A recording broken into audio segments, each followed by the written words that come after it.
Bom dia, pessoal, tudo bem? Sejam todos bem-vindos ao Science Day 2020. 1º de setembro de 2020, Dia do Profissional de Educação Física. E, pensando na forma de comemorar essa data, foi proposto o Science Day 2020. 6 palestras incríveis ao longo do dia de hoje, 2 agora pela manhã, 2 à tarde e 2 à noite. Pessoal, são 6 palestras com convidados renomados a nível nacional e internacional, e espero que os colegas que estão nos acompanhando possam usufruir desses conhecimentos mais que formidáveis desses nossos colegas. Primeira palestra de hoje será Volume de Treino para Hipertrofia Muscular com o professor Dr. Alex Silva Ribeiro. Inclusive, ele já está conosco aqui, vou convidá-lo para a sua fala inicial. Que ele já está chegando conosco aqui.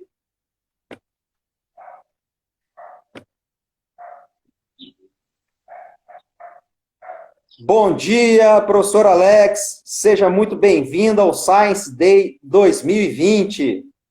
Opa, bom dia. Tá me ouvindo aí? Estou ouvindo sim. E você? Opa, tô ouvindo, graças a Deus. Maravilha. Maravilha. Que bom recebê-lo, meu amigo. Seja muito bem-vindo a esse nosso 1º de setembro, Dia do Profissional de Educação Física. Pô, eu que agradeço, Fábio, o convite. Parabéns a todos os profissionais de educação física. Parabéns a você também por essa iniciativa. Fico bastante feliz aí de a gente poder se reencontrar, bater um papo e vamos lá. Legal, bacana. Bom, Alex, eu vou passar a palavra direto a você para a sua apresentação. Essa é a palestra número 1. Ao longo do dia de hoje, nós teremos 6 palestras, 2 agora no período da manhã, 2 no período da tarde e 2 no período da noite. A galera está entrando, o pessoal se inscreveu, o pessoal adorou a iniciativa, muitos compartilhamentos, muitas visualizações, e espero que, ao longo desse dia de hoje, a gente possa trocar uma série de experiências e fazer com que a nossa profissão, a educação física, possa galgar postos ainda maiores. Então, passo a palavra a você para a sua apresentação e também para a sua fala proposta, volume de treino para hipertrofia muscular. Maravilha, Fábio. Só dá um ok para mim aí se vocês estão me escutando bem, se estão me vendo, tá tudo ok.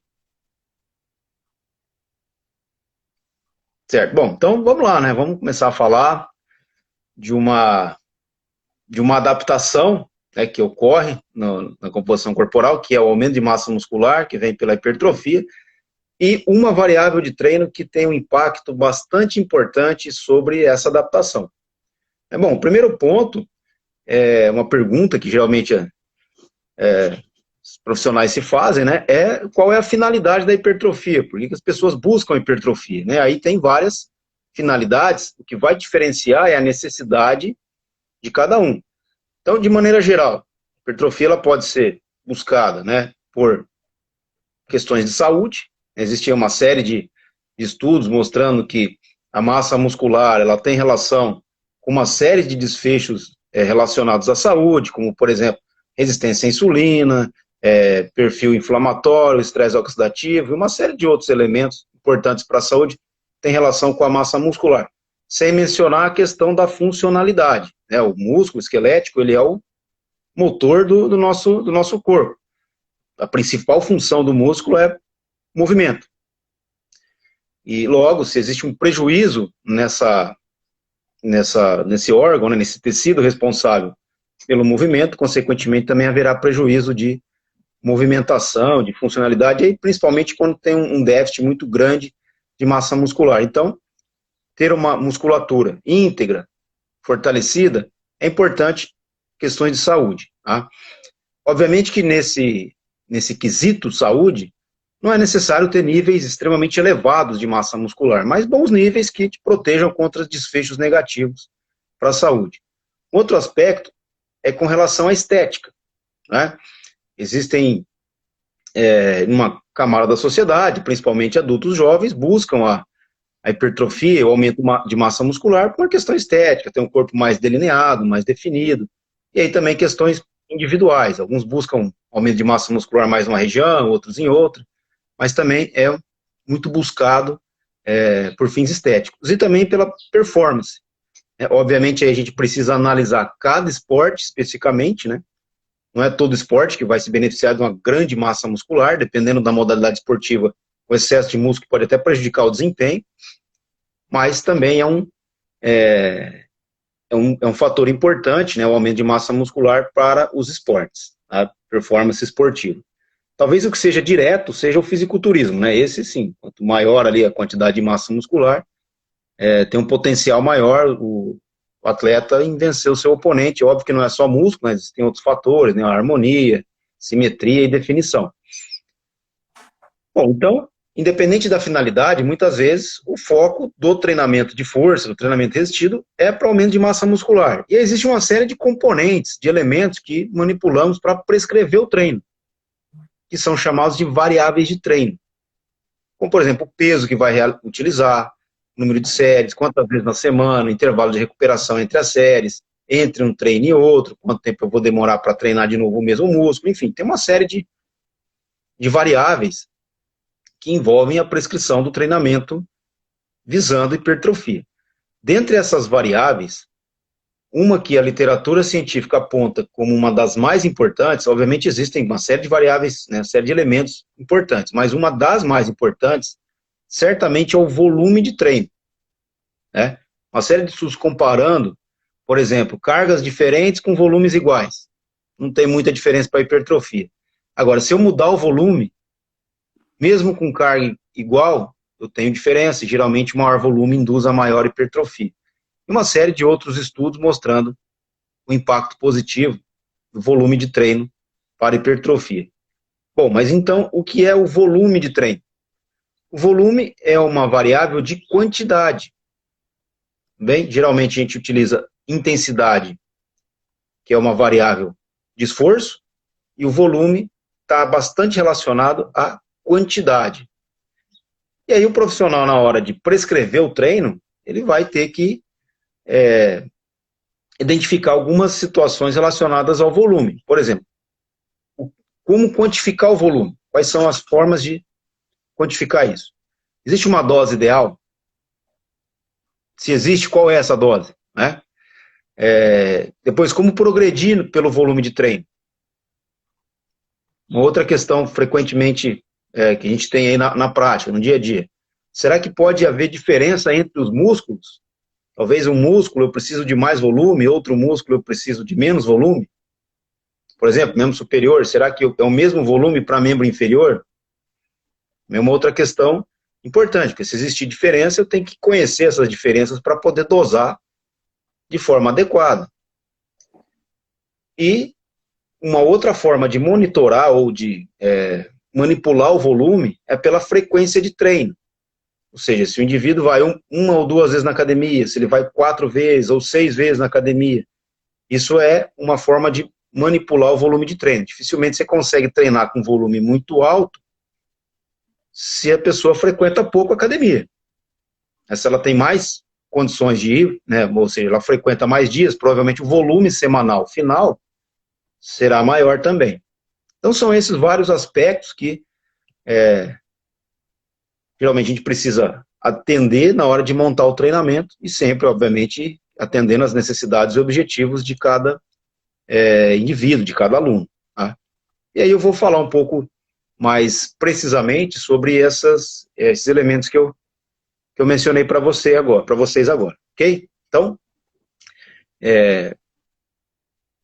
uma primeira situação que a gente precisa apresentar aqui é como dosar, como quantificar esse volume. Qual é a forma que eu vou quantificar isso?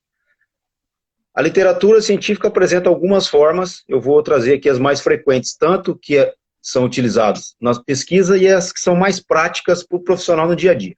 Tá? Uma forma bastante completa de dosar o volume, de quantificar o volume, é a partir de uma variável que é chamada de volume de carga, ou também chamada de volume total. O que é isso? É você multiplicar a quantidade de séries a quantidade de repetições e o peso que é utilizado. Então, vamos supor, faço 3 séries, 10 repetições, com 50 quilos. Eu vou multiplicar tudo isso. Geralmente vai dar um valor grande, né? Vai dar um número grande.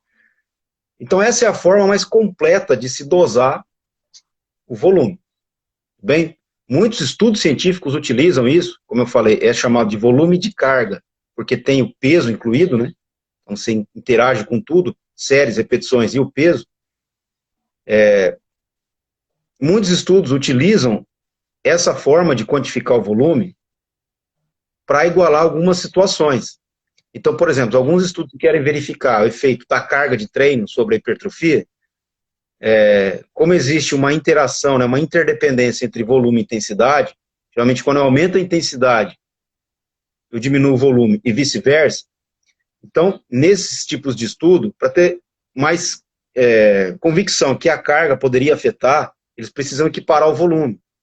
E uma forma é a partir desse volume total. Assim, uma série de estudos utilizam esse volume, essa forma, para igualar. E o que a literatura indica para a hipertrofia? Se esse volume total, ou seja, número de séries, multiplicado pela quantidade de repetições e pelo peso utilizado, for semelhante, ou muito próximo, né? Talvez não bata ali exatamente o mesmo valor, mas bem próximo, o resultado em termos de hipertrofia também será bastante similar. Então, esse uma informação final bastante importante. Então, é possível você fazer isso para cada exercício. Aí, obviamente, se eu tenho o volume total de cada exercício, é possível eu somá-los e ter o volume total da sessão. E aí eu posso ter da sessão, o volume total da semana, do mês, enfim, de um período específico que o profissional pode determinar. Tudo bem? Então, existem várias maneiras de manipular. Como é a interação entre série, repetição e o peso, tem várias maneiras de eu manipular esse volume total. Mexendo nas quantidades de séries, nas repetições ou no peso. Ok? Não é muito difícil de fazer isso, né? Você pode criar isso numa planilha de Excel, e aí você deixa automático ali, as pessoas vão colocando a informação, ele vai te oferecer o resultado desse volume total. Mas existem uma série de aplicativos que facilitam a nossa vida. Você só coloca ali a informação e ele já te dá tudo pronto. Tá? Tem uma série de aplicativos, podem pesquisar aí que vão existir aplicativos que vão facilitar bastante esse monitoramento pelo volume total ou volume de carga. Uma outra forma que é utilizada, e também mais prática, de se quantificar o volume de treino, é pela quantidade de séries executadas por um grupo muscular em um determinado período. Esse determinado período normalmente é uma semana. Ou seja, quantidade de séries para um determinado grupo muscular por semana. Vamos simplificar aqui para facilitar o entendimento. Eu faço 3 séries de supino na segunda, 3 séries de supino na quarta e 3 séries de supino na sexta. Então eu tenho um volume semanal de séries para o peitoral de 9. Né? 3 segunda, 3 quarta e 3 na sexta. Então essa é a forma mais simples de se monitorar o volume de treino. E na prática ela é sim válida. Tá? Tem alguns estudos que, alguns autores que recomendam bastante essa forma também. Então, ou seja, é simplesmente quantificar quantidade de séries por grupo muscular por semana. Por que por grupo muscular? Porque pode ser que eu faça mais exercícios para o mesmo músculo, que é o que normalmente acontece, principalmente com pessoas aí de um nível um pouco mais avançado de treino. Então, se eu faço 3 séries de supino e mais 3 séries de crucifixo, na sessão eu tenho 6 séries para o peitoral. Se eu fizer isso 3 vezes na semana, eu tenho um volume final de 18 séries para o peitoral. Então, é assim que se faz esse monitoramento, ok? Bom, então, a partir desse monitoramento que é mais prático, mais aplicável para o profissional, que a gente vai discorrer um pouco, e tem muita informação, muito estudo científico sobre isso, tá? Porque o próximo passo agora é identificar qual é a dose ideal. Ó, entendi como é que eu vou monitorar isso, e qual é a dose? Primeiro, será que existe uma dose ideal?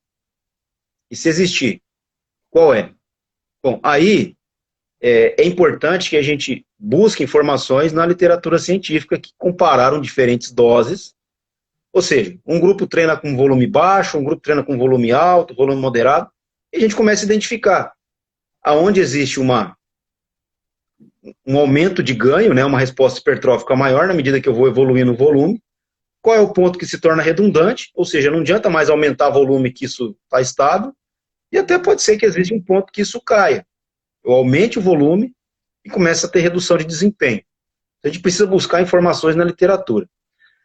Quanto a isso, já existe uma série de estudos comparando número de séries. É o que a gente vai adotar agora, né? Número de séries por grupo muscular. Então, existe uma série de estudos na literatura, vários. E quando a gente tem vários estudos sobre um determinado tema, geralmente existe um estudo chamado de meta-análise. Esse estudo é uma informação mais robusta, uma informação científica mais robusta, porque ela faz análise, ela compila vários estudos sobre aquele tema. Então, de forma, assim, bem básica, podemos dizer que é o estudo dos estudos. Então, geralmente, uma boa meta-análise, ela traz uma informação bem robusta, a gente pode ter uma convicção muito grande sobre resultados de meta-análise. E aí, como já é uma variável bastante estudada, o volume de treino, o número de séries, a gente tem algumas meta-análises. Então, tem uma que foi publicada em 2010, que ela comparou série simples, ou seja, fazer uma série, contra séries múltiplas, mais que uma. E aí, mais que uma, pode ser duas, três, enfim. Mas uma contra mais que uma. O que eles identificaram? Que fazer uma série já é suficiente para gerar hipertrofia. Só que fazer mais que uma induz um resultado superior. E aí, esse é o momento que a gente tem que ter calma na hora de interpretar esses resultados. Geralmente, pode ter aí uma dicotomia. Ah, não, se mais que uma é melhor, então uma não serve para nada. Não, calma lá. A informação é, uma série gera hipertrofia, porém, mais que uma tem um ganho superior. Dependendo da necessidade, do objetivo do seu aluno, aquele resultado que você consegue com uma série já é suficiente para atender em 100% o que ele precisa. Tudo bem? Então, aí nesse caso, fazer mais séries, mesmo que tenha um ganho adicional, esse ganho adicional não é o que ele deseja, né, o objetivo dele. Tudo bem? Então, esse é o primeiro ponto. Uma série, então, a gente pode considerar uma dose mínima. É possível ter hipertrofia com uma série, principalmente em indivíduos mais iniciantes. Tá? Porém, mais séries traz um ganho superior, é isso que a meta-análise indica. Só que agora fica a dúvida nos estratos de cima, né? Ou seja, o que é mais que uma série? Pode ser 2, pode ser 3, pode ser 10, pode ser 20. Então ficou essa dúvida, e aí veio novos estudos, uma outra meta-análise, mais recente, e fez estratos de séries por grupo muscular por semana. Então eles estratificaram da seguinte forma, de 1 a 4 séries, de 5 a 9 séries, e mais que 10. Então de 1 a 4, de 5 a 9, e mais que 10. Resultado, de 1 a 4 séries, trouxe ganhos, em torno de 5%. De 5 a 9, ou seja, mais séries, mais volume, trouxe um ganho superior. E fazer mais que 10, um ganho maior ainda. Então aqui a gente começa a observar uma relação de dose e resposta. Quanto mais treina, mais ganha. No caso, a dose e resposta é simples, mais é mais. Treinou mais, ganhou mais. Só que, mais uma vez, mesmo no extrato inferior, uma dose baixa, ainda assim gerou ganho, gerou hipertrofia. Porém, na medida que aumentou a dose, o ganho foi aumentando também. Só que ainda assim, esse estudo, a grande crítica nele, embora seja uma meta-análise, mas uma crítica, e aí não era nem crítica ao estudo em si, mas a área como um todo, né, a temática como um todo, é que a grande maioria dos estudos incluídos eram com indivíduos iniciantes. E o extrato superior era mais que 10. Mas quanto que é mais que 10? Ou seja, será que a resposta seria diferente em indivíduos mais treinados? E o quanto seria esse mais que 10? 15, 20, 30? Qual seria um ponto aí que poderia gerar estabilização? Aí, bem recente, né, um estudo bem recente, conduzido aqui por um grupo brasileiro, primeira autora Felipe Brigato, eles conduziram um experimento nesse sentido. Então, homens muito bem treinados, que foram separados em 3 condições. 16 séries por grupo muscular por semana, então 16 séries. Um segundo grupo, 24 séries. E um terceiro grupo, 32 séries. Então, comparação. 16, 24, 32. Homens bem treinados. Encontraram respostas similares aos anteriores. Quanto maior o volume, maior o ganho. Então, a gente começa a ver que sim, é de fato uma variável bastante importante para gerar hipertrofia. Tudo bem? Mesmo indivíduos mais treinados. Tá?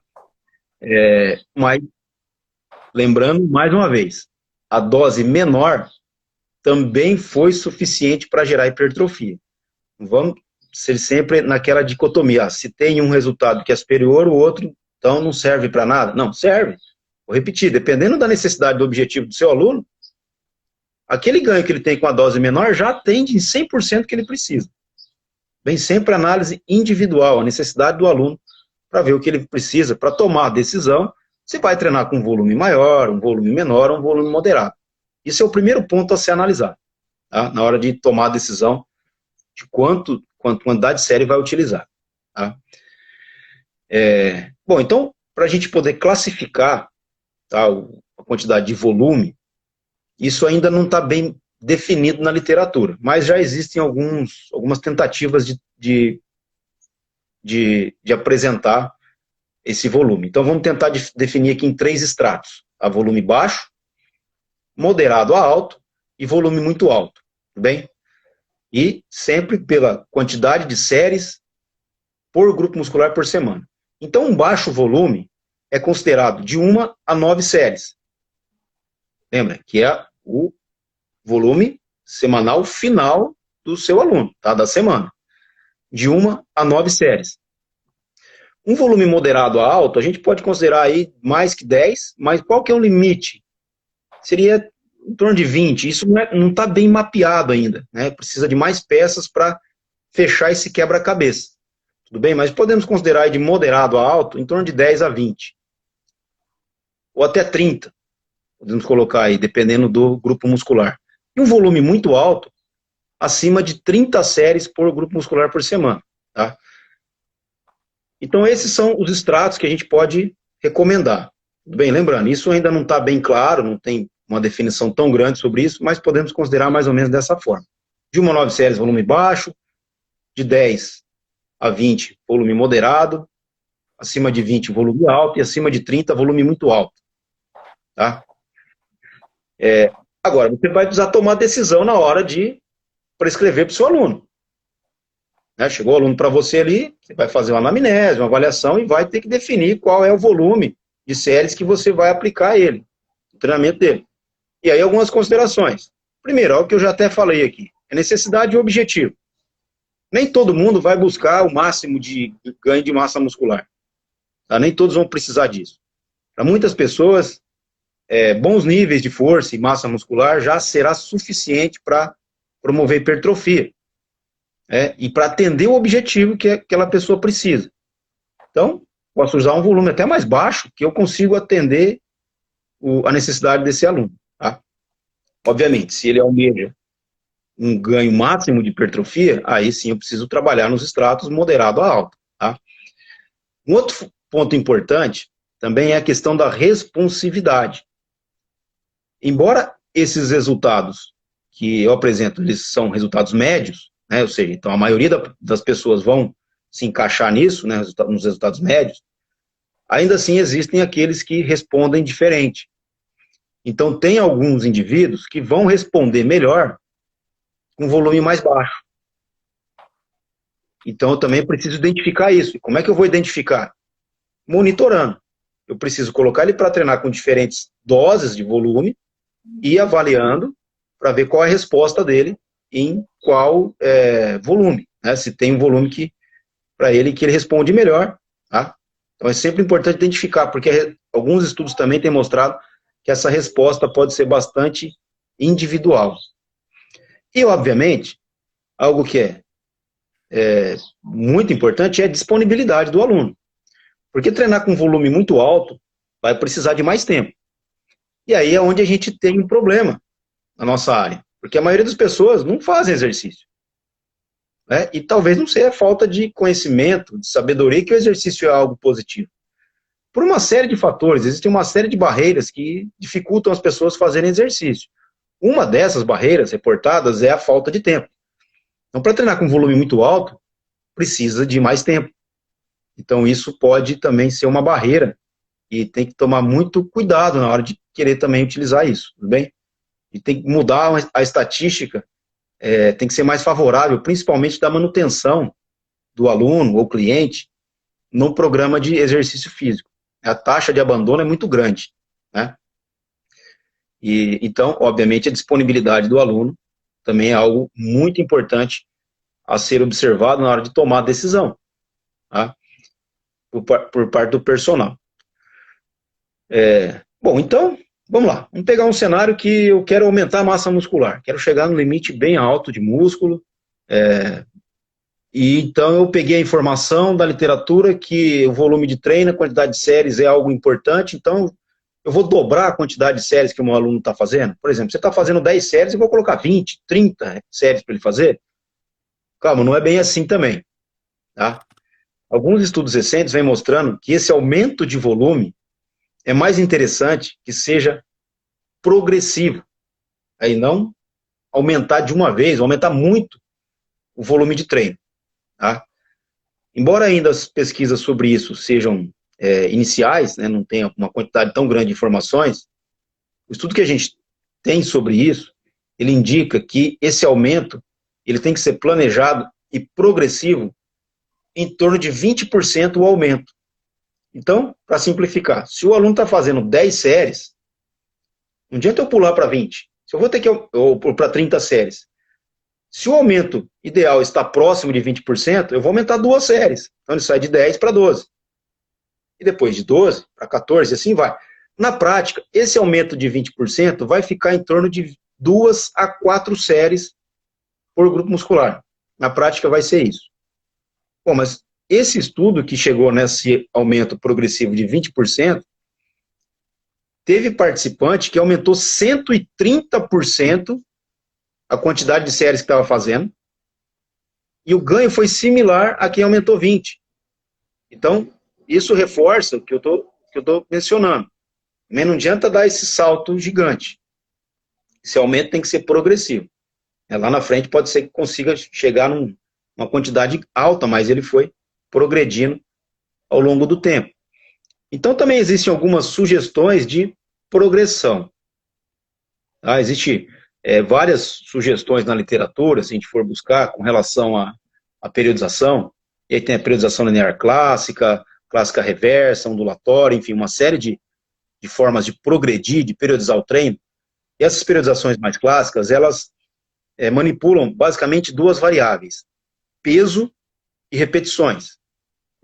Então, por exemplo, na periodização linear clássica, começa com um volume alto, ou seja, quantidade de repetições alta, e um volume baixo, melhor, uma intensidade baixa, uma carga baixa. E isso vai se invertendo ao longo do tempo. Recentemente também tem sido apresentado formas de periodizar ou de organizar o treino baseado no número de séries, que é uma variável importante.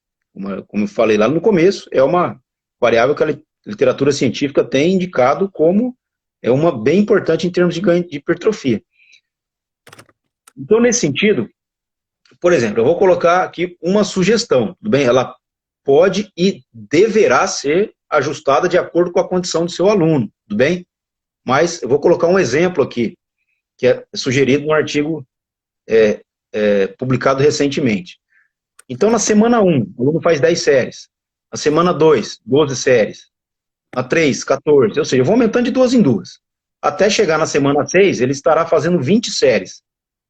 Ou seja, foi aumentando progressivamente a cada semana. Na semana 7, faz uma redução. Essa redução é para regeneração. E essa redução de volume, por um um intervalo curto, não vai ser suficiente para a pessoa perder massa muscular. Tá? Tem estudos que mostram que se reduzir em torno de 50% o volume de treino, ou até mais que isso, é suficiente para manter o que foi conquistado. Tudo bem? Então, assim, essa redução não vai ser suficiente para induzir perda de massa muscular. Muitas vezes, talvez o aluno que não tenha esse conhecimento, ele vai ficar muitas vezes com medo. Fala, não, mas se eu estou fazendo um volume moderado a alto, se diminuir bastante, eu vou ter prejuízo. Não, isso vai ser suficiente para manter, vai ser uma fase de regeneração, e depois você começa um novo mesociclo. Tudo bem? Então, essa é uma forma, tá? Sugerida. Como eu falei, é um exemplo, é um modelo teórico, isso deve ser adaptado de acordo com o seu aluno. Tudo bem? Por exemplo, esse exemplo que eu coloquei, ele vai até 7 semanas. Poderia facilmente ser estendido para 8. Esse aumento de séries foi a cada semana. Poderia ser a cada mês. Ou período até maior, ou a cada 15 dias. Enfim, existe uma série de outras possibilidades. Ok? Bom, agora, será que existe diferença entre os músculos? Bom, um ponto que a gente tem que mencionar é que pode ser que o treinador ou o seu aluno, ele de fato queira ganhos diferentes. Tudo bem? Por questões estéticas, pode ser, eu quero ganhar mais massa muscular em uma região ou em outra. Geralmente mulheres querem mais membro inferior, homens mais membro superior. Pode ser que seja um atleta de fisiculturismo, que muitas vezes ele precisa ter uma harmonia entre os músculos e tem uma região que já está muito mais desenvolvida do que outra. Então ele vai focar mais, então ele vai colocar mais volume em uma região do que em outra. Tá? Mas isso já é algo planejado. Agora, será que naturalmente eu vou ter mais facilidade para hipertrofia relacionada ao volume para uma região ou em outra? Alguns estudos têm mostrado que para membros inferiores, o volume precisa ser maior do que para membro superior para ter o mesmo nível de ganho. Okay? Então parece que o volume é importante e para membro inferior parece ainda ser mais importante. Então isso é fundamental para atender algum objetivo específico, mas também é muito importante atentar, por exemplo, o idoso. Porque existe uma tendência natural de redução de força e massa muscular no indivíduo idoso. Essa redução de força e massa muscular ela ainda é maior nos membros inferiores, o que leva ao aumento do risco para incapacidade física, né, perda de funcionalidade, porque as atividades básicas do dia a dia são pelos músculos de membro inferior, por exemplo, sentar e levantar e caminhar. Então, na hora de treinar um idoso, é importante que eu tenha um volume adequado ali para membro inferior, ok? Sempre se atentar a isso. Bom, e para a gente já começar a finalizar aqui essa relação, né, essa questão do volume, uma variável que afeta o volume é a frequência de treino. Então, como é que eu vou distribuir essas séries? Então, vamos supor que eu planejei ali treinar 16 séries por grupo muscular na semana. Será que eu faço essas 16 tudo em um dia só? Ou será que é mais adequado eu fazer em 2 dias de 8? Né? Ou 4 vezes de 4? No final, vai dar tudo o mesmo valor, semanal. Mas seria essa distribuição mais vertical, que é chamada, né, faz tudo num dia, ou espalha mais durante a semana? O que os estudos têm mostrado? Que não tem diferença, ou seja, o volume, a frequência, ela, por si só, ela não tem um impacto tão importante, se o volume semanal final for igual. Agora, evidentemente, se a pessoa treina com uma frequência maior, ela tem capacidade de ter um volume de treino maior. E isso sim faz com que se tenha melhores resultados. Tá? Agora, a frequência também é um detalhe importante se atentar, que ela também é bastante... a resposta também é bastante individualizada. Então, tem um estudo bastante clássico, tá? Recente, só para fechar aqui a nossa palestra, eu vou fechar nesse estudo, que é o estudo do Felipe Damas, ele fez um estudo contralateral, ou seja, era o mesmo indivíduo, né, o exercício era cadeira extensora, então um lado treinava com alto volume e o outro membro treinava com baixo volume. Na média, não teve diferença. Tá? Agora, quando vai fazer análise um pouco mais detalhada, a gente começa a analisar individualmente, teve 6 sujeitos que responderam, ou seja, o lado que treinou com frequência alta respondeu mais. 7 sujeitos, o lado que treinou com frequência baixa, respondeu mais. E outros 6 sujeitos não teve diferença nenhuma, tanto faz, frequência alta ou frequência baixa. E aí que começa a complicar a prescrição do treino. Por isso que é uma arte você prescrever o treino, não é algo simples. Porque como é que você vai saber, inicialmente, qual é a frequência que o seu aluno vai responder melhor? É difícil. Então você precisa fazer com que ele passe por todos, experimente todas as situações para ver se ele é mais responsivo com frequência alta, se ele é mais responsivo com frequência baixa, ou se para ele tanto faz, ele vai responder bem, independentemente da frequência, desde que o volume final semanal seja igual. Ok? Então é isso que eu tinha para falar aí. Obviamente é um assunto bastante interessante, mas acho que deu para dar uma pincelada importante aí, passar uma mensagem legal aí para os profissionais que estão assistindo a gente. É isso, mais uma vez agradeço a oportunidade, Fábio, fico à disposição aí para questionamentos, dúvidas, curiosidades. Valeu. Joia, Alex. Muitas informações, né? A parte de treinamento, né? O treinamento muscular, né? A parte de hipertrofia, ela é um campo ainda a ser descoberto, né? Eu não navego por essa temática, mas tenho um gosto muito grande, né? Pela prática em si, por ver os resultados, né? Aproveitando a oportunidade, Alex, já aqui algumas perguntas surgiram. Nós temos aqui a pergunta do Antônio Gomes. Ele diz que essa questão da variação dos volumes entre os grupos musculares pode variar entre os indivíduos, levando em consideração a composição dos tipos de fibra de cada um? Antônio, um abraço.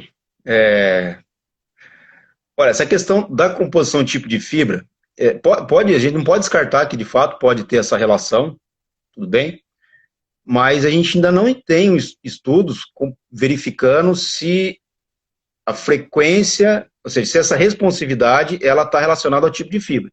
Bem, a gente não pode descartar essa hipótese, mas ainda não dá para ter uma resposta baseada em evidência científica, porque ainda a gente tem uma ausência sobre isso, tá? Essa questão de responsividade ainda é um campo bastante interessante a ser explorado. Tá? Essa é uma tendência atual dos estudos mais recentes, apresentar sempre valores individuais para verificar se tem essa tendência, porque até um certo tempo atrás a gente usava só a média. A média é sempre um valor importante, obviamente, porque se é a média, representa a grande maioria, vai responder daquela forma, te dá mais segurança para você começar o treino, né? Bom, se eu tenho dúvida de qual resposta ele vai, qual carga, até a carga também também tem essa variação individual. Se eu tenho essa dúvida, que é comum, então eu vou tentar diminuir essas dúvidas. Então eu vou nos valores médios. Agora, pode ser que de fato ele responda bem com aqueles valores médios, ou talvez essa seja uma pessoa que precisa de ajustes. E aí, falando em frequência, talvez essa pessoa seja mais responsiva com frequência alta, com frequência baixa, e aí eu tenho que fazer ela passar pelas situações, monitorar, então a avaliação é fundamental, né, para você identificar, e aí o personal, no caso, ele tem mais vantagens nesse ponto, porque ele pode identificar, ele tem a capacidade de identificar isso mais rápido, né, o instrutor, por melhor que ele seja, ele sempre vai ter mais dificuldade em comparação ao personal, porque muitas vezes é desumano, né? É um instrutor para atender muitas pessoas. Então, por mais que ele tenha competência e boa vontade, às vezes ele não consegue fazer o trabalho igual o treinamento personalizado. Legal, bacana. O nosso colega contemporâneo de faculdade, professor Vinícius Simile, está presente aí na nossa live e fez um questionamento, Alex, se o tamanho do grupo muscular interfere ou é uma variável a ser levada em consideração para o volume do treino. Fala, grande Vinícius, grande abraço, saudade, saudações são paulinas. Tá?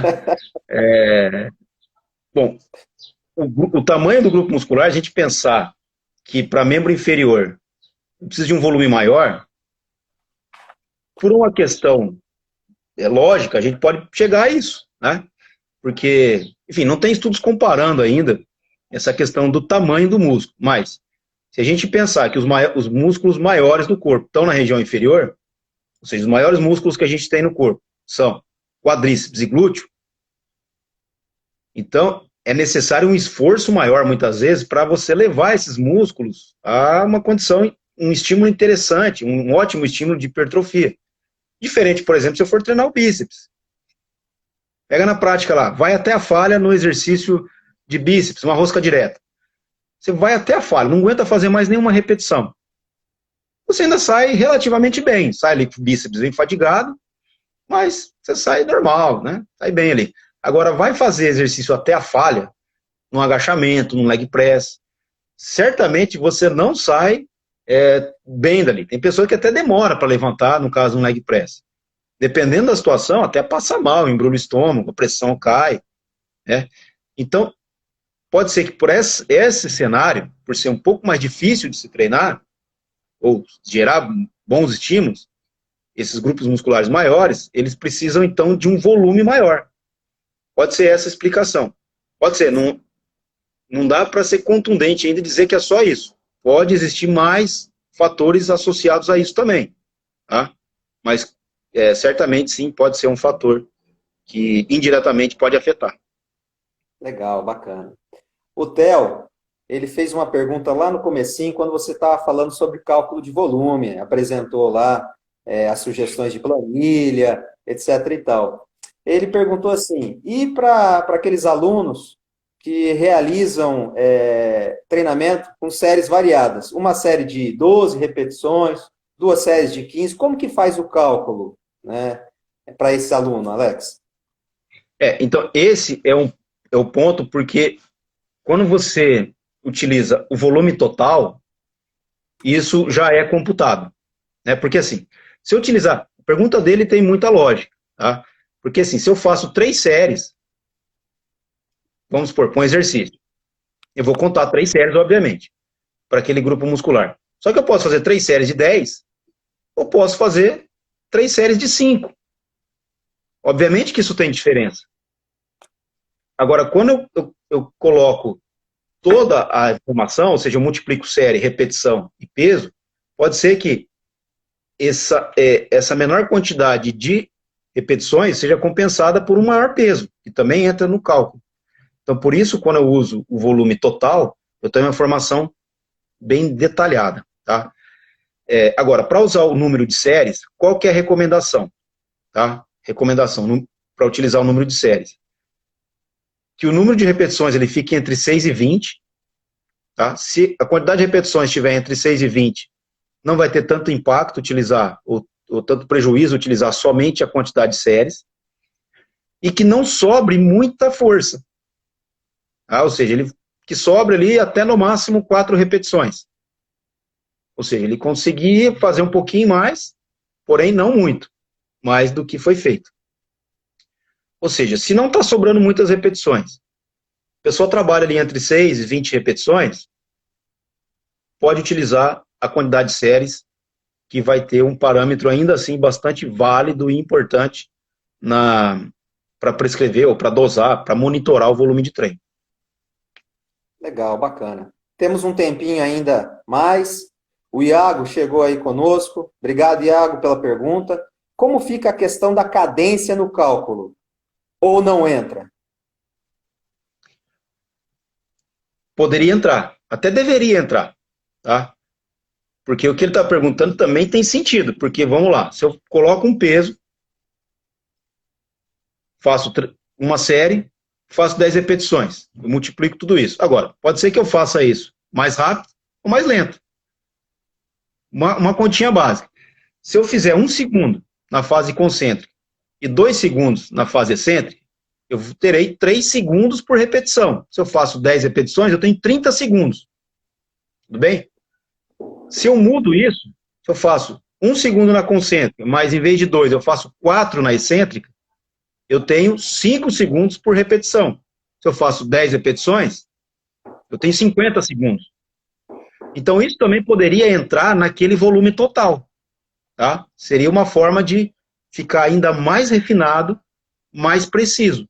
Tudo bem? É uma forma, assim, de se monitorar o esforço total ali da sessão. Tudo bem? Seria é um elemento que, sim, pode impactar, bem, poderia entrar, assim, nessa contabilidade. Os estudos ainda não utilizam esse parâmetro, mas é uma forma de você monitorar. Poderia simplesmente colocar ali na equação também o tempo total da série, né, para facilitar, não colocar repetição em repetição. Coloca o tempo total que a pessoa levou para fazer aquela série. Então, ou seja, seria quantidade de séries multiplicada pelo número de repetições, multiplicado pelo peso utilizado e o tempo total da série. Bacana, legal. Eu acho que a gente conseguiu abranger de forma bastante global, né? De forma bastante generalizada a proposta do seu tema, né? Acredito que realmente a gente, né? Pessoal que trabalha, pessoal que estuda a parte de volume de treino, o treinamento em si, em todas as suas variáveis, sempre tende a buscar maiores informações a respeito disso, né, Alex? Eu, né, particularmente, fico muito feliz em tê-lo aqui, em receber nesse Science Day como o palestrante inicial, né, a abertura desse quadro aí. Ao longo do dia teremos mais 5 colegas, 5 profissionais de educação física. Quero mandar um abraço para o Juliano Casonato, que entrou aí também conosco. Juliano é meu parceiro, meu. Um abraço, Juliano. Isso, o professor Lúcio Marques, que vai estar às 20 horas também conosco nesse Science Day, e o professor Bruno Vespasiano, que é o que se segue aí na próxima palestra. Alex, eu passo a palavra para os seus agradecimentos finais, né? Mas, de antemão, além de um colega profissional, é um colega pessoal, é um irmão contemporâneo de faculdade, e fiquei muito feliz de bate-pronto você ter aceitado esse convite para a gente poder realmente fortalecer cada vez mais a nossa profissão, meu amigo. Fábio, muito obrigado. Eu que agradeço pelo convite. Fiquei muito feliz mesmo de estar aqui participando, em estar interagindo aí contigo, né? Somos contemporâneos aí de faculdade, também dividimos aí orientação de doutorado, né? Exato. Então, fico muito feliz e parabéns por essa iniciativa. Certamente aí virão mais palestras interessantes. A mensagem final que eu deixo para os profissionais, mais uma vez, parabéns para os profissionais. Vamos sempre fazer uma boa educação física. Nossa área, se eu pudesse definir assim, de forma bem simples, não que a área seja simples, obviamente que não, a gente tem uma importância bastante relevante aí na sociedade, mas pudesse sintetizar aí, né, talvez em 1 ou 2 palavras, seria que a educação física ajuda pessoas. É uma área que ajuda pessoas. Então, isso não tem preço, né? Essa gratidão que a gente recebe. Então, obviamente, é uma área muito importante, a gente precisa mudar o nosso patamar ainda, né? Precisamos subir aí de patamar. Nós temos uma relevância importante, mas precisamos subir um pouco mais de patamar, né? E aí eu fico sempre à disposição para as pessoas que precisarem de alguma informação adicional, enfim, estou sempre à disposição aí. E é isso, vamos junto trabalhar para mudar a educação física, continuar fazendo uma boa educação física, subir ela de patamar, e isso a gente precisa fazer junto, sozinho, ninguém consegue. É isso, parabéns a todos os profissionais, mais uma vez um grande abraço, sucesso aí nas próximas entrevistas, palestras, e é isso, todos fiquem bem, fiquem saudáveis, fiquem com Deus. Joia. Pessoal, estender o convite ao professor Alex também para acompanhar às 10h01 da manhã o professor Bruno Vespasiano falando sobre a importância da atividade física, exercício físico no controle da obesidade. No mais, a gente fica por aqui. Alex, muito obrigado. Saudações tricolores também. E vamos ver se esse ano, 2020, que está tudo do avesso, a gente consegue levar o caneco lá que não termina esse ano, termina só o ano que vem. Ok, amigo? Um abraço. Tá certo. Até a próxima. Tchau, tchau, gente.